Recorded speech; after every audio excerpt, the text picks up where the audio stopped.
So ngayon po, ilalagay na natin yung ating talbos ng kamote. Yan, para magkaroon ng konting twist yung ating sinabawang prito. Yan. Yan.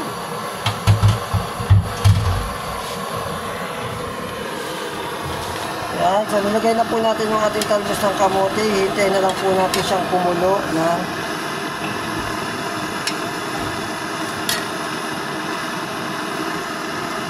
No?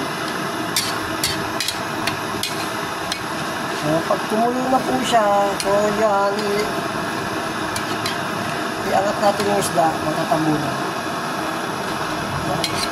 Baka madurit.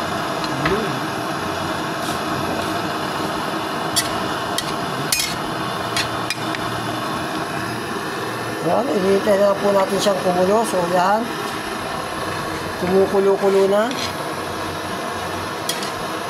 Ang lutong mekos-mekos ni vlogger, yan po ang pausong luto. Sinabawang prito po yan. Yung po sa nagtataka, prinirito ko po yan bago ko sinabawan. So para magkaroon ng twist yung ating niluluto. Para hindi naman po magsawa yung mga bata o kaya mga matatanda na kakain ng puro prito yan. Sinabawan ko na po yan para sa ganun, medyo maiba naman. Parami-rami kain ng mga tao. So, syempre, mamaya-maya po, titikman natin yan. Mag-aantay lang po tayo ng mga 5 minutes para maluto pa ng konti yung ating talbos ng kamote. Syempre, pangit naman po kung matigas yan. So, yun.